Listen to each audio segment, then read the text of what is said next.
What's going on? Oh, Hey, dude. how you doing? I love that intro video because I'm the one in red and you're the one in yellow, aren't you? When we climbed Everest. Absolutely. Like, It makes us really professional. Hey, welcome everyone to the Founders Livestream. All of you from Madagascar, the southern tip of Antarctica, those of you north in the Arctic Circle, welcome. So glad to have you guys here. So, Steve. Yes, sir.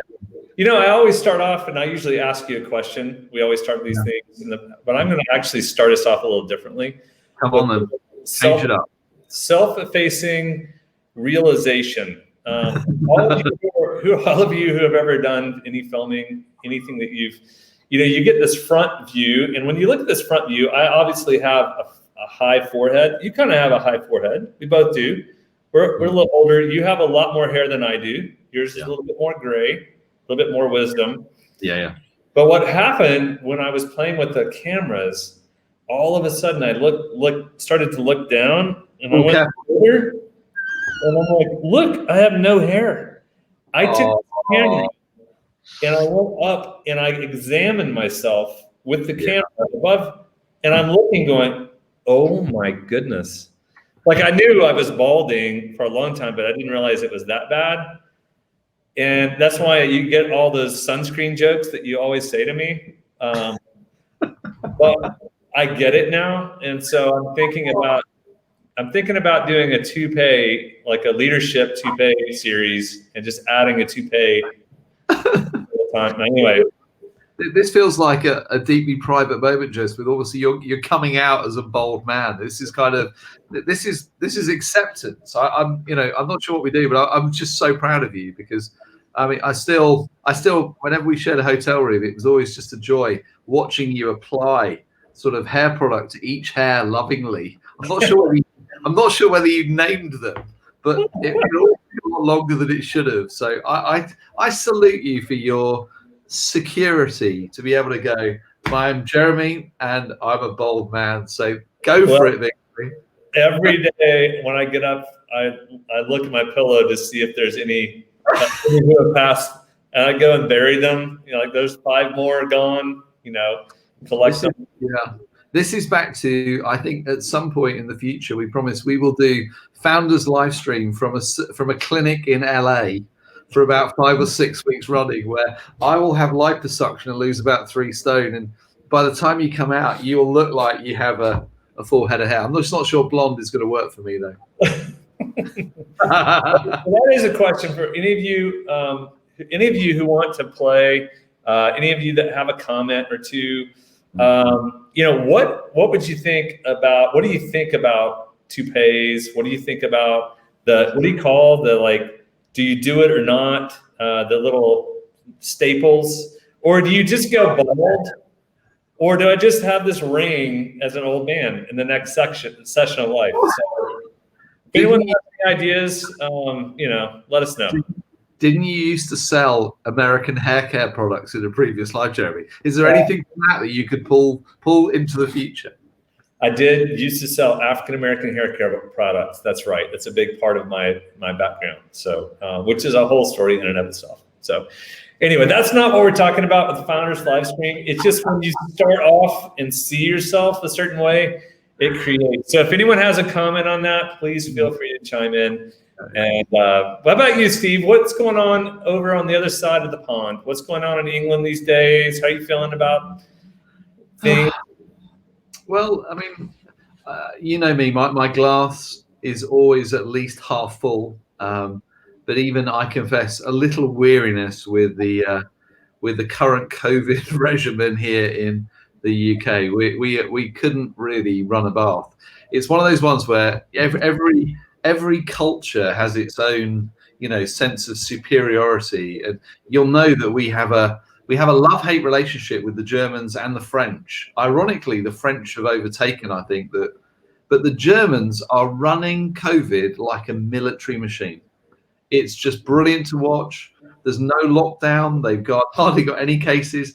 Everything is being run with Germanic military precision. and it's making us look like complete amateurs. So it's one of those times where I salute my Germanic cousins and go, if only you could come over. If we get the Swiss to build the roads and the railways and the Germans to run the COVID track and trace, that would be my perfect expression of being a true European. Still not worked out what we need the French for, but certainly my German Swiss cousins. So there we go. I don't know, who do the Americans wrestle with and struggle with? Just real quick, having lived in England, to really understand the French banter between the French and the British, it's unbelievably fun. So yeah, it's been I think you've had that for a few thousand years, but anyway. One of my favorite bedtime reading is called 1,000 Years of Annoying the French. It starts with the last time they beat us at anything. So I think Americans, honestly, there's those on the coast might look at Europe as a model and talk about it. For most Americans, they actually compare each other to each state. So they'll look at state by state more than country, because we won't really talk about Canadians or Mexicans in that regard. We'll mainly talk about which state is doing better. And I think the other part is most Americans understand how big America is compared to, compared to European countries. So the comparison, when they say, Portugal has blah, blah, blah, or like, yeah, Portugal's the size of Delaware, that's the view that most Americans have. So anyway. That's true. I lived in America for 5 years, and every state I visited were utterly convinced that theirs was the best state in the Union. Oh, yeah. And they would always ask me, Steve, where's your favorite place? Where would you live if you could choose? Which was always a loaded question, because to not tell them in their state where they were was deeply offensive. Even South Dakota still believed it was the best state in the Union. I'm like, honestly, guys, you might have a missile shield, but it is like permafrost that I'm not living there. Well, hey, and that's a great tie-in. You didn't know you were doing this, but it was a perfect lead-in to our topic for today. Our topic is potential. Every state has its own potential. Every person has its own potential. And what we're going to do today is we want to talk about unlocking the potential of people, like truly the potential of people. For years, well, my view is that Steve still has potential. And no, I'm sorry, I didn't mean to call it. I do. I hope so. But think about it. When we were sitting in Heads or Priority, when we were talking about people, and we would have people come over and stay with us, and they would be like on these retreats, and we would walk with them, and every single person knew there was more, but they didn't know how to get from where they were to what they could be. But a lot of people have a hard time figuring out what their actual potential is. And so we want to start off having a conversation. And so definition, potential, I think it's kind of fun to read. Potential is to having or showing the capacity to become or to develop into something in the future. The ability to become or develop into something in the future. So the concept that every single person has a potential to be who they fully are or not. Oftentimes, if there's wounding, if there's a background, if there's issues in your life, then people have a hard time seeing it because they've dominated themselves for so long. Sometimes you have to have someone else help you see the potential. I think that's something that Steve and I both have an ability for. That's what we created and built Giant to become, to help people unlock the potential of people and themselves. But talk through the concept of potential, Steve. Like, you see it every single day. That's a main piece of your work and what you do. So what would you say on potential? I'm going to celebrate you as well, because you've been so humble up until this point. I think that basically one of the things which has been a combined superpower, we have complementary superpowers, but I think that the thing we both have is we actually are inherently optimistic in seeing the best, not just of where people are, but where we see they could be. I think maybe it's the connector that is obviously high for you and second for me. But inherently, when I see people, there is a desire always to go, how do I help you become the very best version that you were made to be? So I think unlocking potential, and the number of times that, kudos to you, so many of our staff were like, you go, I just think this is the right person. And we very rarely put them in the right seat on the bus in the beginning.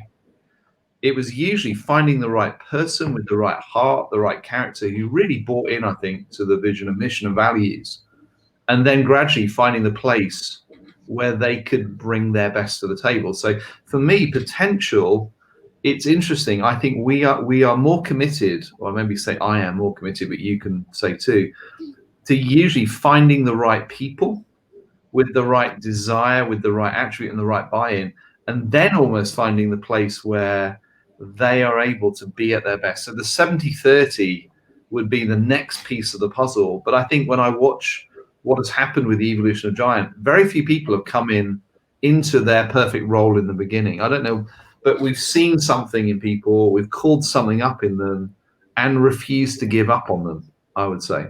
Mm-hmm. Yeah, we have a definition that we use of love. The definition of love is fighting for the highest possible good in the life of those that you lead or those in your world.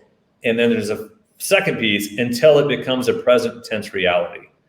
So it's like fighting for the potential in someone until it becomes realized. And I think that's the thing, is like, if Steve and I or any other giants tell someone they have potential, but they don't believe it in themselves, then they won't do anything with it.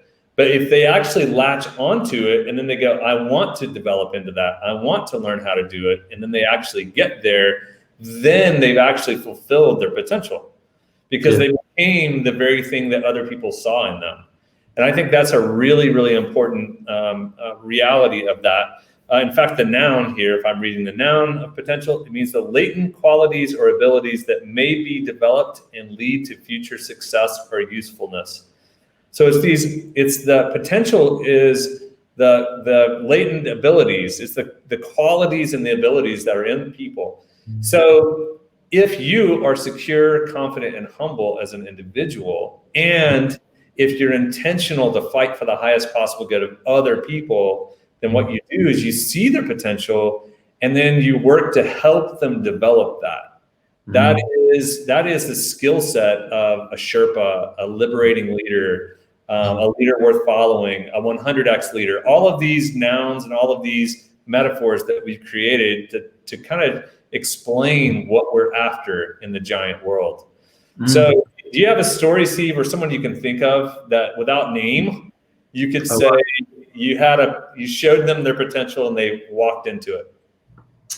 Gosh, lots. I'm trying to, I'll use an example of somebody who you introduced me to, so you can try and work out who it is. And we did something called a leader intensive or a life intensive process, which was literally designed to, who are you really? What would you most love to do with the life you have left, and how we're going to get there, and what are the things that are going to break it? And I was dealing with someone that is wired the same as you. They were an NFP, they were a connected creative pioneer, but they had been involved as a chief financial officer and an accountant, an audit for 20 plus years when I met them. So everything within what I'm doing, going, well, I know this is your nature. I know that basically, if I was to say to you, Jeremy, I'm going to put you in charge of audit, internal accounting procedures, board reports, and the pinnacle of your potential is going to be to become the CFO of a Fortune 500 company. You would look at me and go, Steve, I don't know why I'm paying you any money, because that's not true. Would that be fair? Oh, that would be a version of hell for me.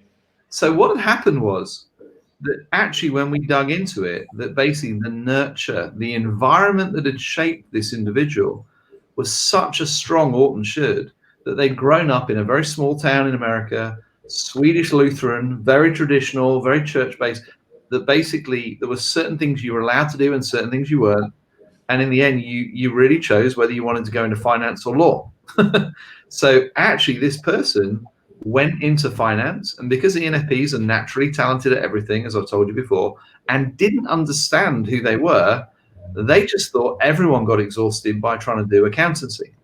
and actually they just got really good at doing it.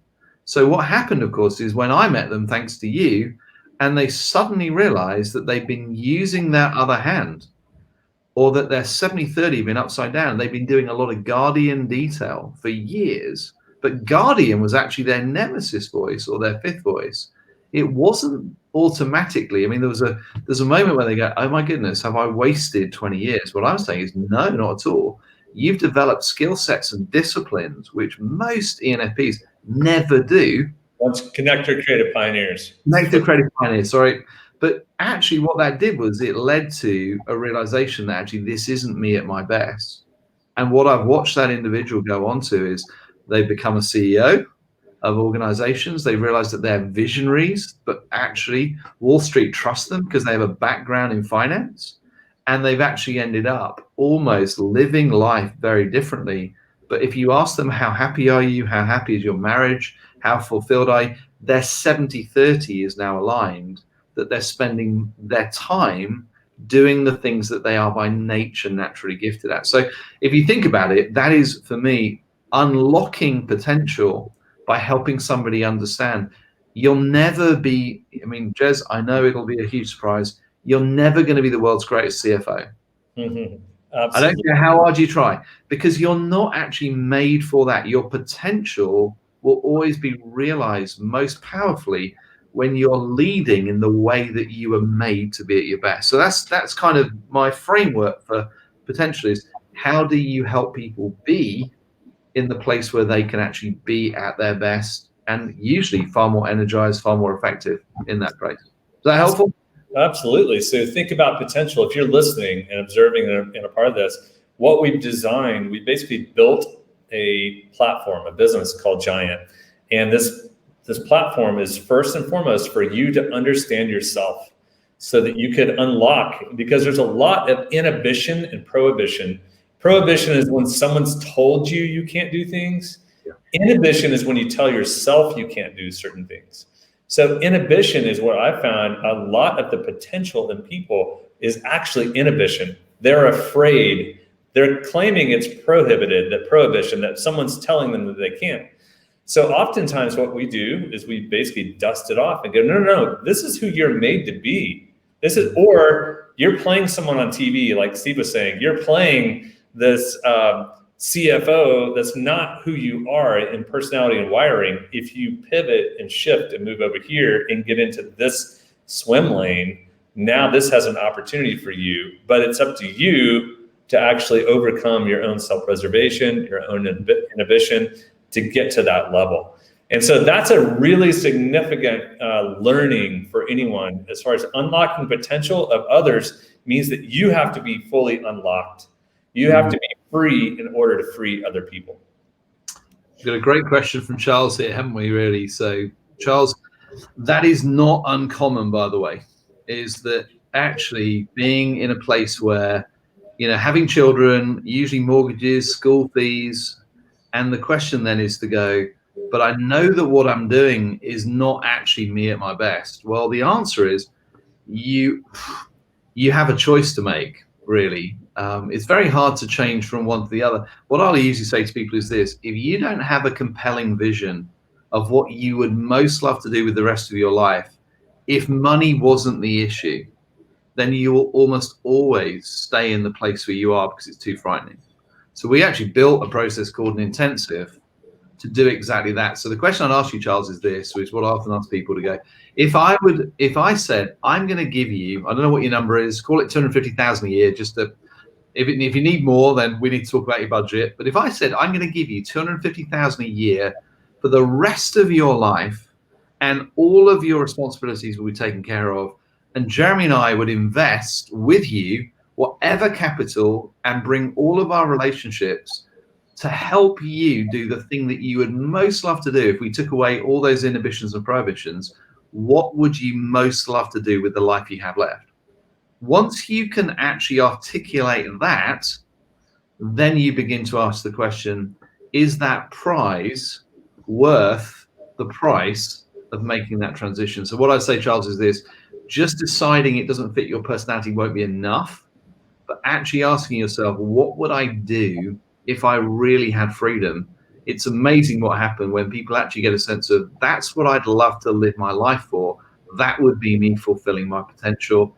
And you'll be amazed then how actually we can help people make that transition. But you have to have a compelling vision of the future. Anything to add on that one, Joseph? Yeah, in the same way, it's the concept of potential means that you have to ask the hard questions, and the questions can become friends.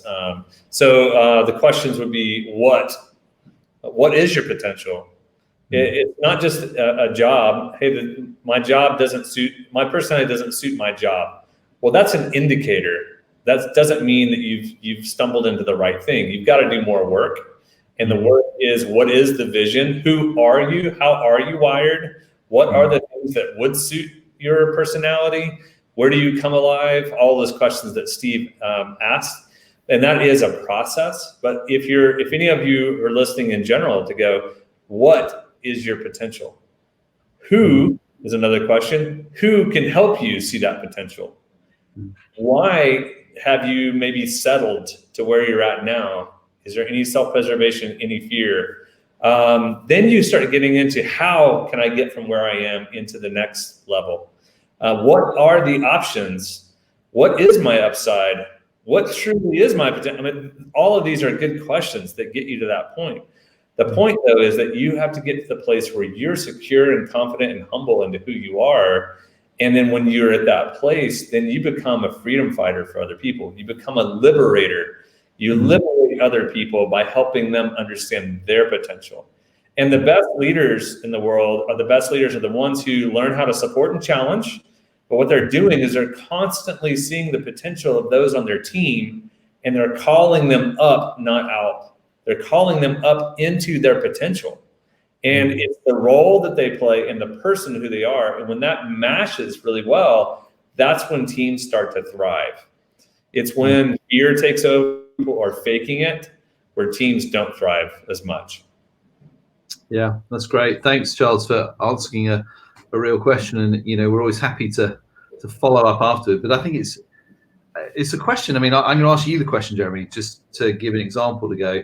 If you look in the mirror and you say, as you look at yourself as obviously what are you now, about 42 years old? Something like that. Yeah, in certain, yes. Ballpark. 40. Yeah. Well, I'm now 50, so I'm 49 next week, by the way, October 4th. I just wanted to remind you. The present's on the way. It's being shipped as we speak from Madagascar, so don't worry. I don't want to spoil it. Are you doing it yourself? Anyway, keep going.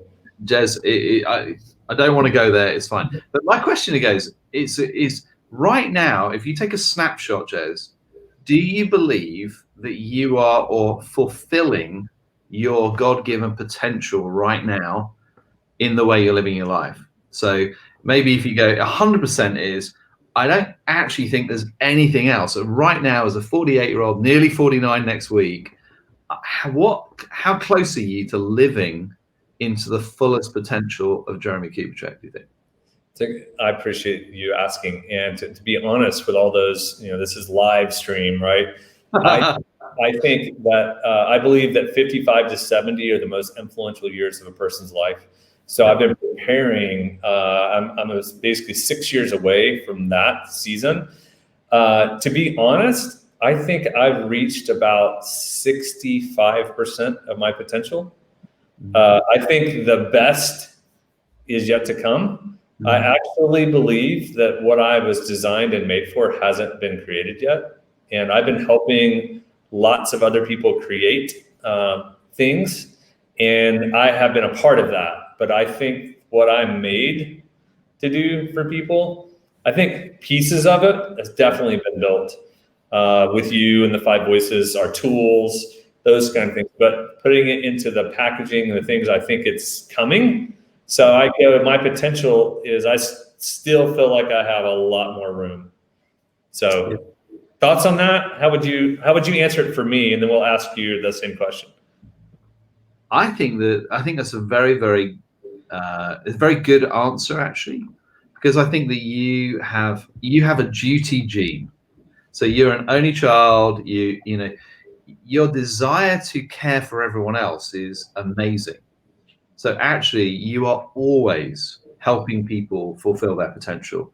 You know, whether it's your kids, your marriage, the team, you are always giving yourself away to other people. So I think you're right. I think that actually what you're in at the moment is a bit of a transition, because rather than you having to do everything, the team is getting really great at doing this.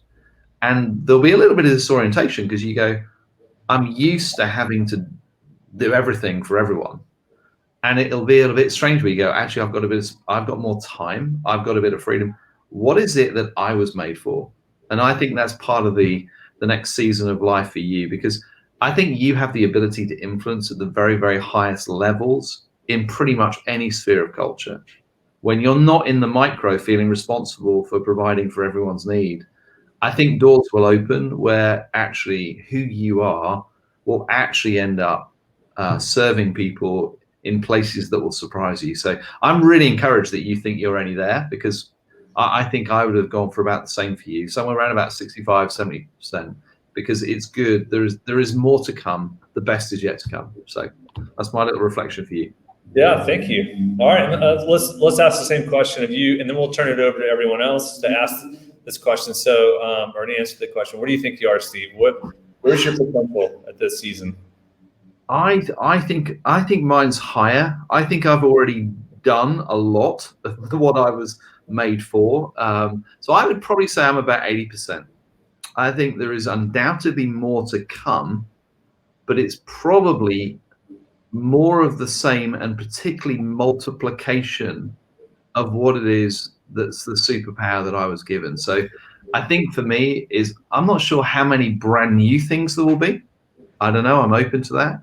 But I kind of feel like I found the place where I get to do the thing I was made for most. And it's what I would do, back to Charles's question, if money wasn't the issue and I did whatever I wanted every day and I felt most committed to, I would probably still be pretty close to doing what I'm doing now. So that might be laziness on my part, in that, do I really want to stretch myself into new places? But I would say right now, it feels like I'm doing a lot of what I was made for. And I feel like I've actually delivered a lot more on the talents I was given than when I first met you 7 years ago. I think I'd have said, I haven't achieved everything I should have based on the gifts I was given. I think where I am right now, I go, do you know, I think I've caught up a bit. And I think actually I'm enjoying the place where I am right now. So I go 80%, I fulfilled it. So what do you think? I think I would affirm that and confirm it. I'd affirm you to go, just knowing you and your superpowers and being able to benefit from them, but also watch us and you do it with other people. You're so talented in the personality in helping people truly understand themselves, unlocking people, helping them reach their potential, giving them a track. That's your sweet spot. I mean, you're just unbelievable. You have many other talents, but that's a core. And I think we've been able to codify that with the 5 voices. Yep. And the 5 voices with the tools have enabled you to basically have everything. And I do think now it's the system of multiplication for you. And, I'm blessed I get to do that with you and be a part of that. But I go, you have a natural ability to teach, to transfer. You're very intentional. You have a multiplication mindset, and to be able to transfer that is the next season for sure. So everything you said, I 100% agree with. And to go, the nature of a pioneer connector, to go deep and focus on certain things versus connector creative pioneer who happens to go sometimes too wide.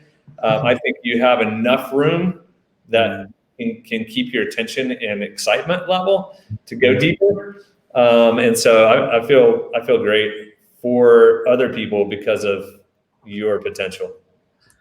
That's kind of you. I think kind of for those of you listening, it's a good question to ask, to look in the mirror and choose somebody who knows you well, who you really trust, who you trust to be a liberator for you. Because I know that if I wasn't telling the truth, then Jeremie would call me on it. Or if he thought I was miles off, we've always done that for each other. And that's a real gift. So you look in the mirror and go, well, where am I at the fulfillment of the potential of what it is that I was made for? Because that should be motivational.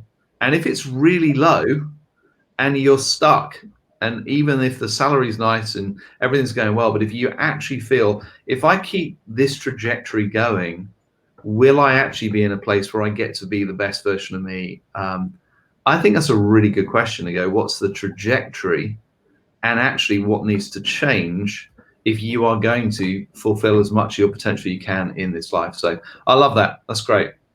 Yeah, and Sandy, thanks for sharing. I'm 40 and just feeling like I'm starting to know and understand my passions and how I tick. I can't wait to be 50 and see how how I know myself better. And that really should be the goal. You would hate it if someone came to you and go like, "Yeah, you're 100%. There's you have nothing else left."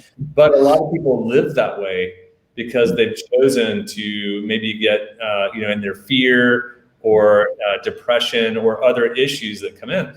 And so the reality is we all have potential. But we have to unlock it. We have to unpack what that is. And so, so Steve, you want to answer this one? I'll give you my opinion. So Marcus, what are the best series on the platform? Where can I learn more about how to reach my potential? Well, I think that what we'd say, Marcus, is take the 5 Voices assessment on the platform. It's designed effectively to go, it will give you a voice order, and it will also recommend, it will give you all kinds of insights, but it'll also give you a coaching series. So every one of the 16 voice combinations has a 16 episode coaching series that really, when Jeremy and I sat down and said, what would we most love everyone to know about themselves if they are actually going to fulfill their potential? That series would be the one that I would start with. Now, don't feel you have to watch every episode in one go, because the reality is when you're dealing with tendencies, you're dealing with life issues. They're not going to go away just because you watch the video. But if you want to track markers, I would say if you're going to start somewhere, start there and actually get to know yourself really well, because there's a lot of wisdom and people who are wired like you have led your story. So what would you say, Jez? What would your recommendation be? Steve famously shares, you never graduate from the school of self-awareness. And so sadly, I really wish I could. The process of self-awareness is an ongoing process. There's another level and another level. But if you look at it with liberation mindset, to go, every time I'm getting stronger, I'm getting better. So what tool do I need right now? That's why the tools are so tricky, because the tools are sneaky is a better way. The tools, you'll look at them and like, okay, that's not profound. And all of a sudden it hits you. And then you go, oh my goodness, and there's another learning there. So you can do learning on 2 tools and work for 6 months on 2 tools. You can go to a series and watch. A lot of people are used to binge watching and then they're done with it. The reality is with Giant, one series might lead to another learning, and then you come back to that series again and rewatch it, and it has a deeper learning. So I think it depends. Well, hey Steve, I think we're close to our time here. Thanks for the feedback though, Ricardo Gonzalez. Ricardo knows what I'm talking about when you look up here, and I would be interested in Ricardo about how do I deal with this issue in the very beginning of the live stream. But everyone else who are watching, the purpose of Giant is we built a business to raise up a different type of leader. We call them a liberating leader. They are a Sherpa. They're 100% healthy or moving towards health, and they're learning to multiply. And today we're just talking about potential. Every single person here has potential. So if you think about your potential, where do you think your potential is? Where do other people see your potential? And once you figured that out, then you start looking at other people intentionally and you start helping them with their potential. And you go, do you realize you could be this? Do you realize you could do that? And now that gives them an opportunity to really grow to the next level. And that's our job as leaders. So Steve, I'll give you the last word. Any last thoughts, any encouragement? I think it's a great topic. And I just seen that you put in the bottom there that one of the things we often do is go leaders define culture. One of the places where from a work perspective, we help organizations and team leaders all over the world is how do you build an invincible team? How do you help a team fulfill their potential? So look at that right now. You can actually get a free boot camp. That's like 90 minutes of investment in you and your team. So that's pretty cool. I didn't realize we were doing them for free, but you can click that link, and apparently right now that's the way that maybe you could not only work on your potential, but look at how do you unleash the full potential of the team that potentially you lead or you're part of. So that's a special gift from Giant for you today. So I love that. My only encouragement or ask of you all is to go, hey, if Giant is really helpful to you, if this is really encouraging, send people to Giant, to the platform, giant.tv. And, you can actually create your own affiliate link where people can, if you want to put your, initials or you sign up, there's a way to do that. But if you just want to send them to giant.tv, there's just a way that we have of encouraging people. And if this is helpful, then who do you know that needs this encouragement? So there you go. Thank you, Tracy. Giant.tv/free account. And that's free. It allows other people to really jump in and experience encouragement, some liberation, ideas, insights. So sure, great to be with you guys. As always, the Founders Livestream, we just tackle topics. Love engagement, love your comments. And so here in the upcoming, we'll have a lot more series. Steve-O, wish you well. Hey, wish you well on your golf match. Next time, let's find out the update on how you're doing next Friday. Okay. Hopefully there's some new information. I didn't even ask today. We'll find out. There's been, I'm not sure. I think I'd won the quarterfinal last time we spoke, so I've not played my semifinal yet, but I won on the 19th hole in a playoff, which is spectacular, but I won't go into it now. Save it for next. In America, the 19th hole is the bar. So yeah. Anyway. We were all square after 18 and we had to play the 19th and keep going. So it was the first, if you're going to be technical. Anyway, enough. Enjoy your weekend. All right. Thanks, Dave. Great to see you. Bye, everyone.